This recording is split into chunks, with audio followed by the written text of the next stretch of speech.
Hello and welcome to the Film Jerk Podcast. I am your host, Edward Havens.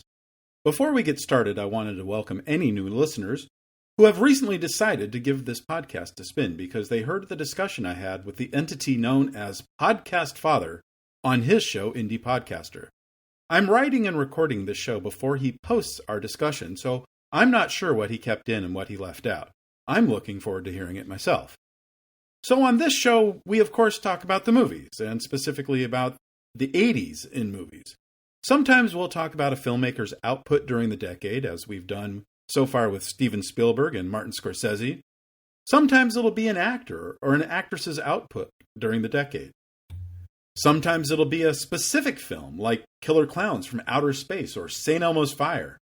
And quite regularly, we'll talk about a specific distributor, how they came to be, the films they released, and why they are no longer around.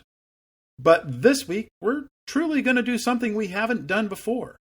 Instead of talking about a specific movie or a specific filmmaker or a specific actor or a specific distributor, we're going to talk today about something that was ubiquitous back in the 1980s, but has pretty much disappeared today. Something that if you're, say, under the age of 30, you've probably never heard of. But if you're, say, over the age of 40, you have fond memories of. The Dollar House.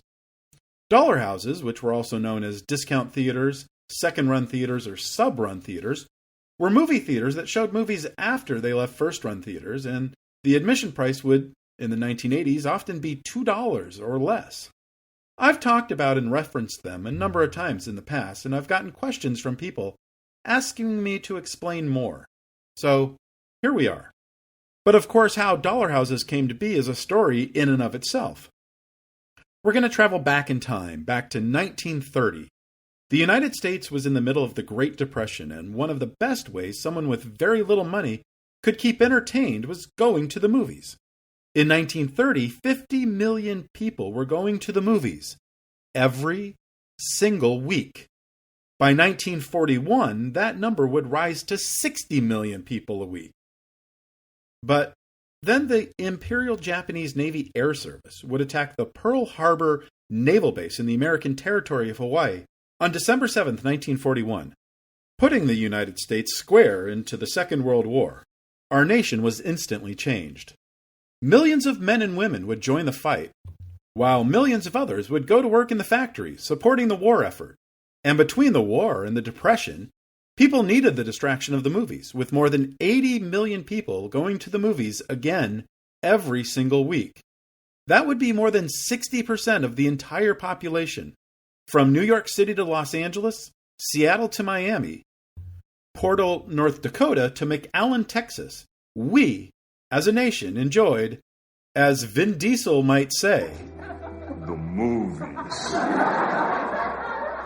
After the war ended and life started getting back to normal, people were still going to the movies week after week.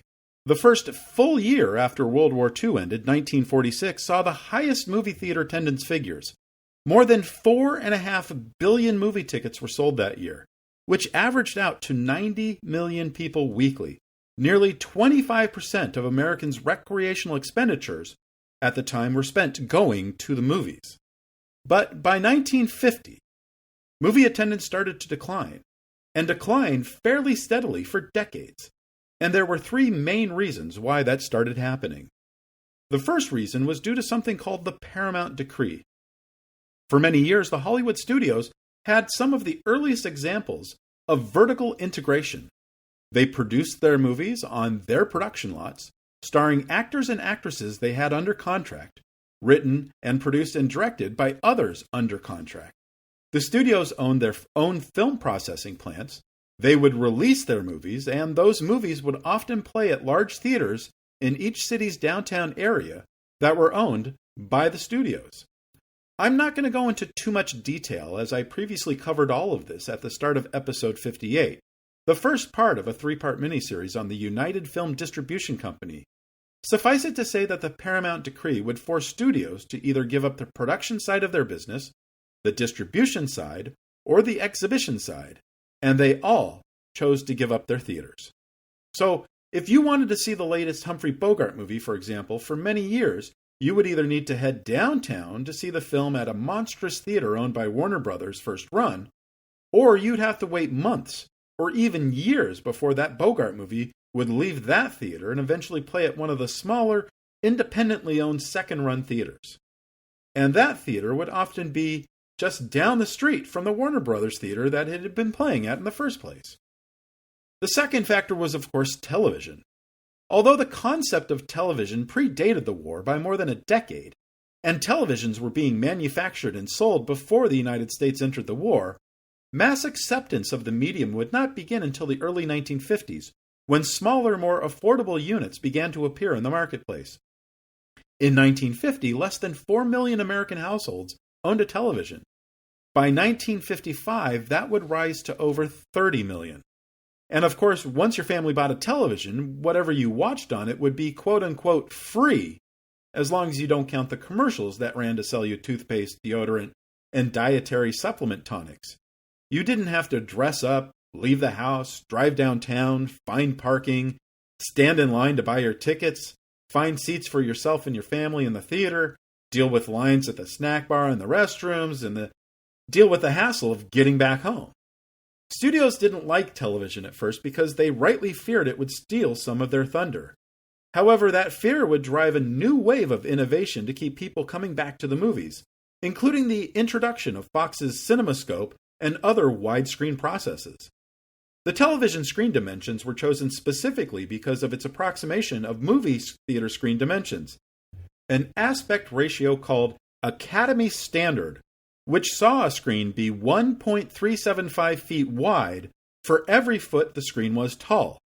Now various widescreen processes with names like Cinerama, Super Panavision 70, and VistaVision were making movie screens so wide, many people sitting in the front half of the theater would feel enveloped by the movie. But the third, and for me most important change of why movie theater attendance kept falling during the late 1940s and throughout the 50s was the location of theaters, or more specifically, the lack of theaters in the new suburban areas. After World War II, many families started moving away from the main downtown areas of major cities and into the suburbs, where homes were larger and more affordable, and people weren't stacked on top of each other like they were in the big city. But before the early 60s, there were very few theaters being built and operated in the suburbs, despite the affordability of land in the area.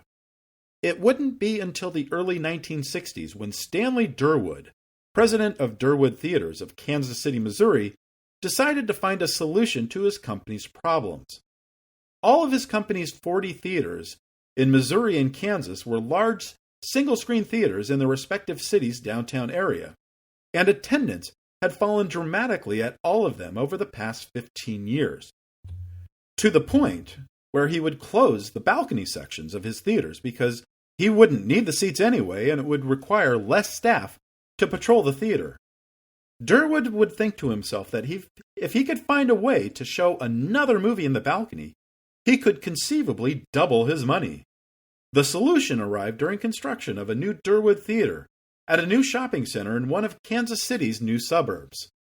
He discovered the building structure was flawed and could not house a large movie screen. They would need to build a support wall literally down the center of the building. So the wall went up, and with that, a new concept called the multi-cinema was born. 2 theaters side by side under the same roof. Ironically, the first movie to play at the Parkway Twin when it opened on July 12, 1963, The Great Escape, starring Steve McQueen, was so popular it would play staggered showtimes on both screens. It would be months before attendance fell to a point where it was finally worth it for Durwood to bring a second movie in to play on one of the screens. By 1966, Durwood would open the first 4-screen movie theater, and by 1969, the first 6-screen theater.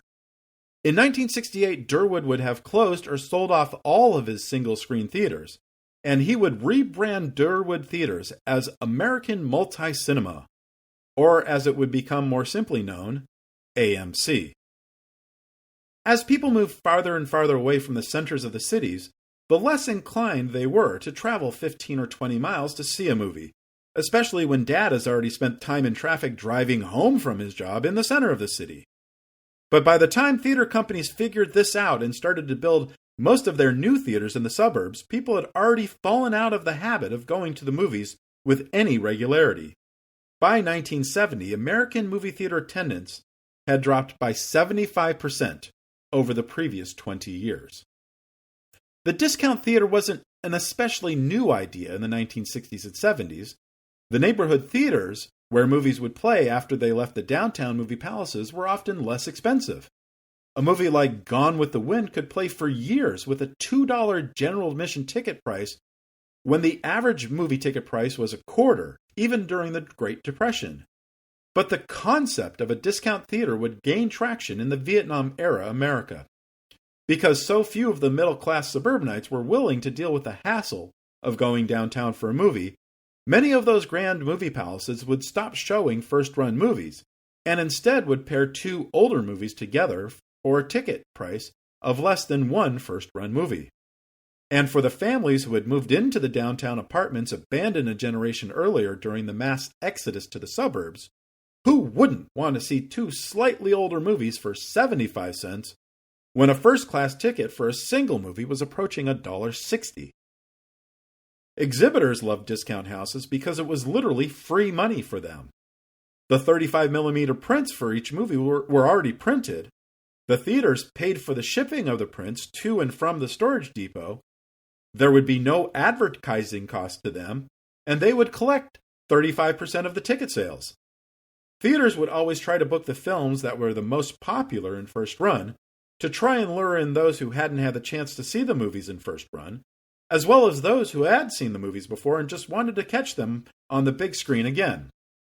And since there were no cable channels or other mechanical devices that would try to replicate the movie-watching process at home at the time, there was very little competition for these type of theaters. Discount theaters would really flourish in the late 70s and early 80s. Companies like AMC, United Artists, Mann Theaters, and Pacific Theaters would continue to build more theaters in the suburbs with more screens. So when one of these companies built a larger theater with 6 screens in, say, 1978, they would convert a 2-screen theater built down the street in 1965, or a 4-screen theater built around the corner in 1972, and convert it into a discount house. Or if there were too many competitors who built other bigger theaters in the same area, the company that ran the older building would convert it to a discount house. Which is what happened to my first theater as a general manager, the Blossom Hill 4 in the southern part of San Jose, California.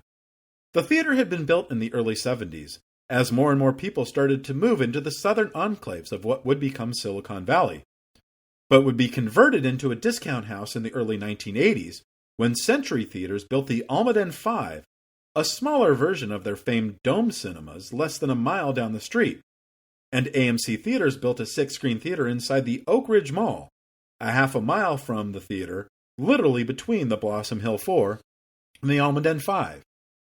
By the time I had been assigned the manager of Blossom Hill 4 in the late spring of 1989, it had already been a discount theater for several years and would remain quite popular amongst the local residents, especially teenagers who were on a limited budget. By 1989, the ticket price at my theater was $1.50, so calling it a dollar house was kind of a misnomer, but the kids didn't care. Where else could a teenager go on a Friday or Saturday night with their friends and be able to see 2 movies and get a popcorn and a soda, and spend only $5 in the process? We also had a small arcade on premises, only 3 games, but if you had some extra pocket change, it was a fun way to spend a little more time with your friends before you had to go back home. Those who follow the podcast on Twitter can see a photo of the street side marquee for my theater, which was taken in late 1986, showing the movies that were playing there in any given week. What was cool about being the manager at a discount house was, more often than not, you got to choose what you played each week. Your theater would have a booker at the home office, someone whose job it was to, as you can guess, book films into theaters. I don't remember the name of my booker back then, but they would book all the United Artists theaters in the Bay Area, from San Francisco to Salinas. And with my theater being the only dollar house in the circuit in all of the Bay Area, and thus regularly the lowest earning theater for the circuit in the Bay Area, I was always the booker's last call. But it was usually the most fun call for them because the pressure was off them. They didn't have to worry about the competition getting a movie we really wanted to play. In fact, they wouldn't really even book the theater. They would give me a list of movie titles which were available to my theater, and I could decide for myself which films I wanted to play and which films would be paired together.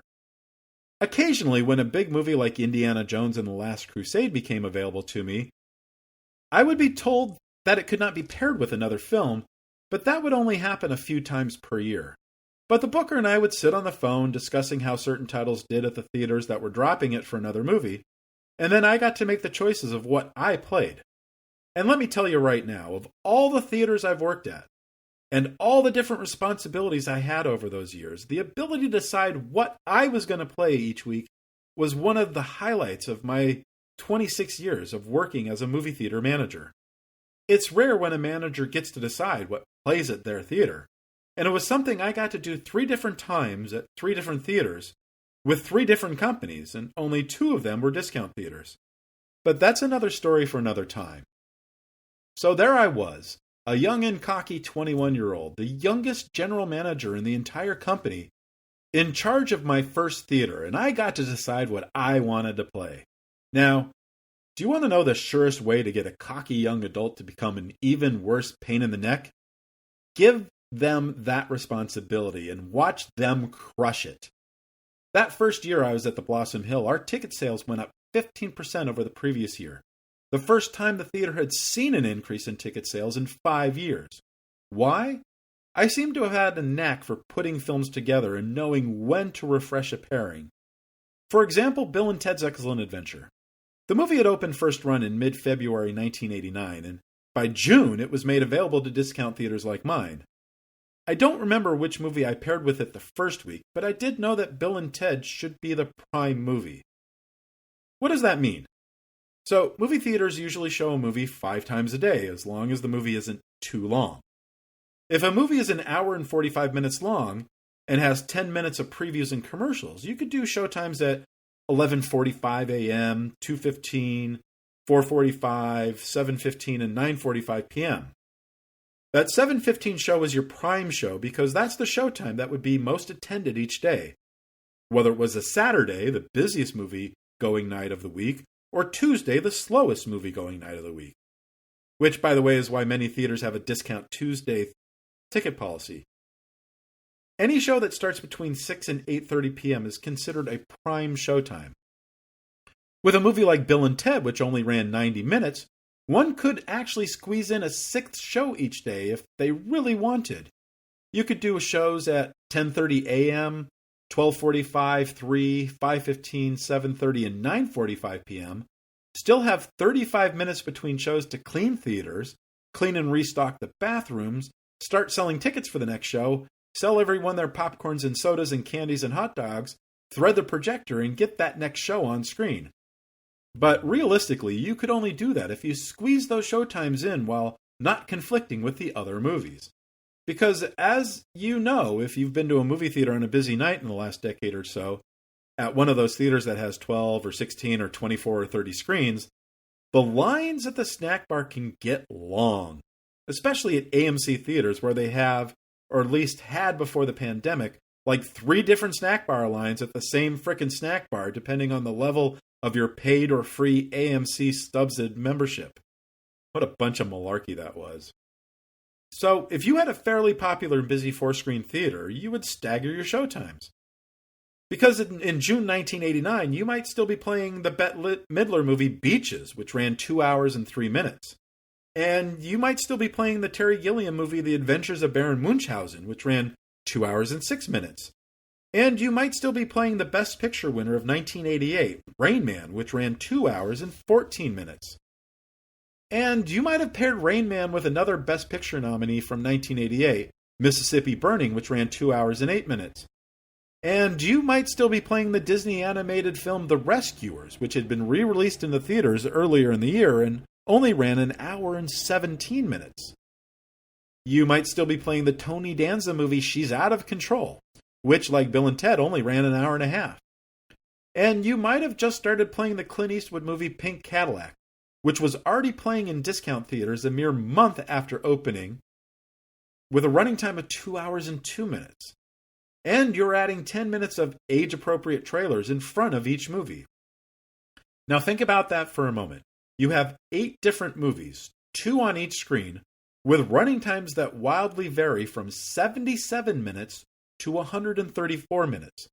You want to make sure, if possible, to have your movies start 15 minutes away from each other so your box office and snack bar don't get too jammed. Because in 1989, you didn't have online ticket sales where your guests could choose their own seats in advance. In fact, at a discount theater, you didn't even have a computerized box office.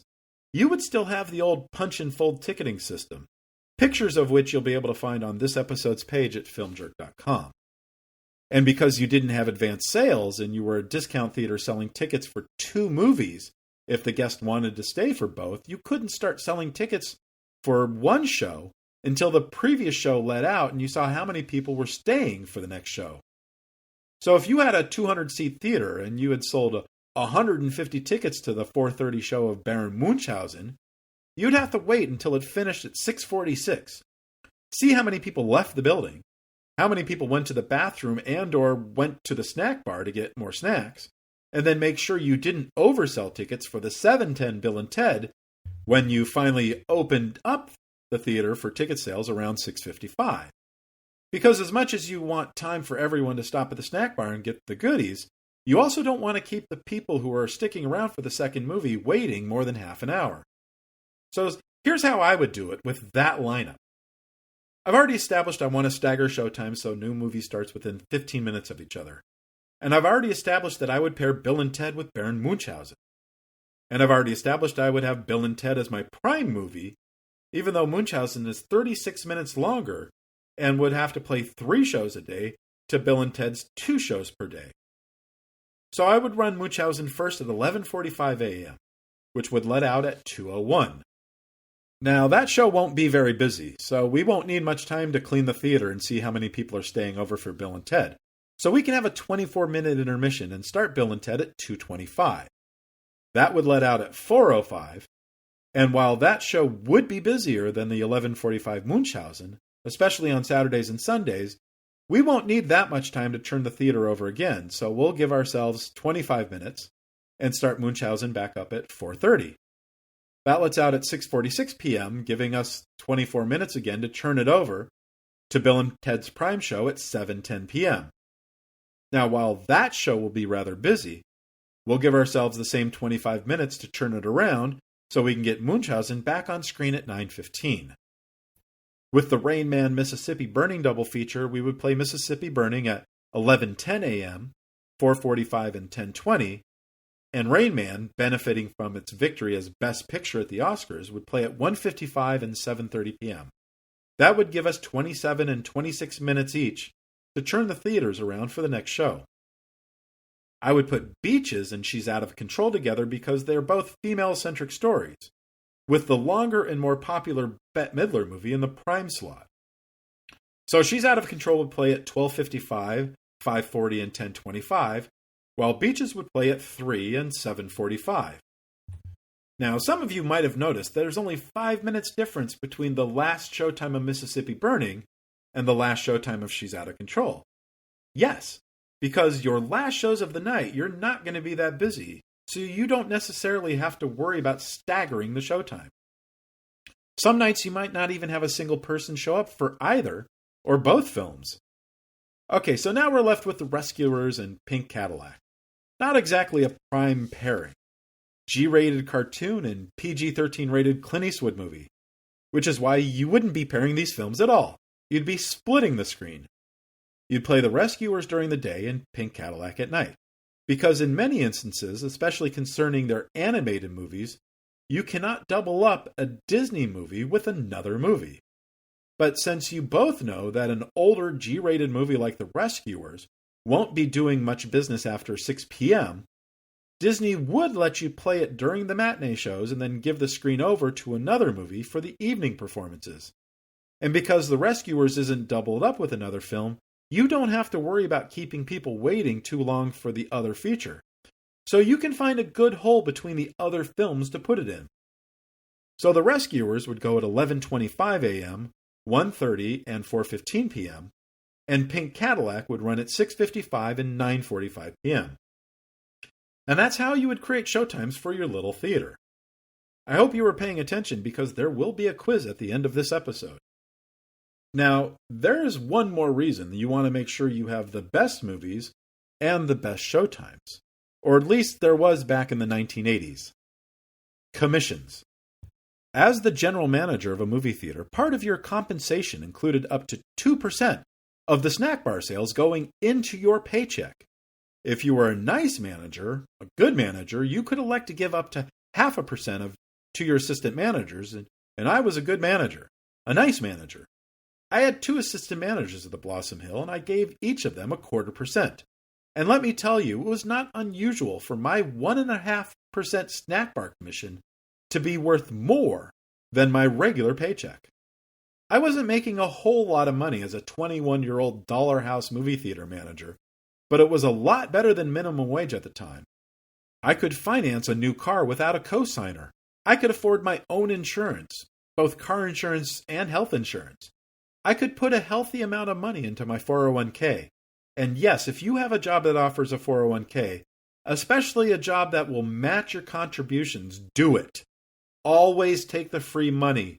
Always, always, always take the free money. But I digress.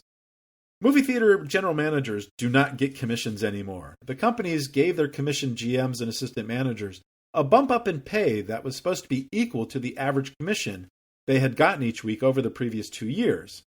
But then, if they raised the prices of the popcorn and soda and candy, the compensation for the commission removal didn't go up at the same time. They made more, and I made less. Welcome to capitalism. But I digress again. So, working at a movie theater as a general manager was a pretty cool gig, I have to admit. But for Dollar House managers like myself, our sweet ride was about to ride off into the sunset. The summer of 1989 was amongst the biggest summers in movie history, and there was no movie that summer bigger than Tim Burton's Batman. Opening on June 23rd, Batman was a smash hit from day one, earning more than $100 million after only 10 days and $200 million after 6 weeks. And it remained popular the entire summer. At the time, home video was a growing market for the studios, but it wasn't quite the powerhouse it would eventually become. Movies would often be released on VHS a year or so after it was released in the theaters, in large part because dollar houses were still bringing in a decent amount of money for the studios. But after the massive success of Batman that summer, Warner Brothers decided to try something different. That fall, they announced that Batman would be released onto home video that November, just 5 months after being released to theaters at a price under $30, in order to tap into what they expected to be millions of young people who wanted to watch the movie again and again and again, and they weren't wrong. Several million copies of Batman were sold on videotape in the weeks between Thanksgiving and Christmas 1989. Hell, I bought a copy of the movie on tape, and I wasn't even that big a fan of the movie. It was, as best I remember, the first time a movie had been released onto home video while it was still playing in theaters, and still amongst the top 20 grossing movies nationwide at that. But you could also see the effects of the home video release on ticket sales. The weekend of November 17th, the 22nd week of release, the box office for the movie fell 65.5%, after never having fallen more than 42% in any week before, and it fell another 71% the week after that. And while dollar houses like mine had already been playing most of the big summer hits, from Indiana Jones and the Last Crusade, to Lethal Weapon 2, to Honey, I Shrunk the Kids, to Dead Poets Society, we never saw Batman. We never got the chance to. It was still playing in over 500 first-run theaters nationwide when it was released on video, and Warner's made millions off of those first-week video sales, far more than the tens of thousands of dollars they would have made from releasing it to dollar houses. And that would be the first nail in the coffin for many dollar houses. The theatrical window started to shrink after that, from 12 months to 6 months to 3 months, and within a year and a half of Batman's release on video, a number of dollar houses nationwide had closed due to a major loss in business. including my own theater. The owners of the shopping center would use the closure of the theater, along with the arrival of a new freeway, California State Route 85, also known as the West Valley Freeway, that would have an exit a block away, to kick almost every business out of the complex and completely rebuild it, with a TJ Maxx occupying a new building where my theater once stood. That lasted for 5 years. Then it became a CompUSA. That lasted for 11 years. Then it became a Pacific Sales. That lasted for 8 years. And now that space has sat empty for several years. Not that I care. I haven't been there in 30 years. As soon as my theater closed, I quit United Artists, moved to Los Angeles, and was working at the Cineplex Universal City 18, one of the 5 busiest theaters in the nation at the time, within 2 weeks. Today, there are still a few discount houses left. Of the more than 300 movie theaters operating in the greater Los Angeles market, according to box office tracking company ComScore, as of August 15, 2021, only 2 are discount theaters. They are both operated by Regency Theaters. Only show 2 to 3 shows a day, and always single features. And this report from ComScore includes such markets as San Diego, Phoenix, Las Vegas, and Honolulu, in addition to Los Angeles. Of the more than 125 theaters in the New Jersey metro area, including North New Jersey and southwestern Connecticut, there is not a single operating discount theater. Ditto in Chicago, which has more than 100 theaters open at the moment.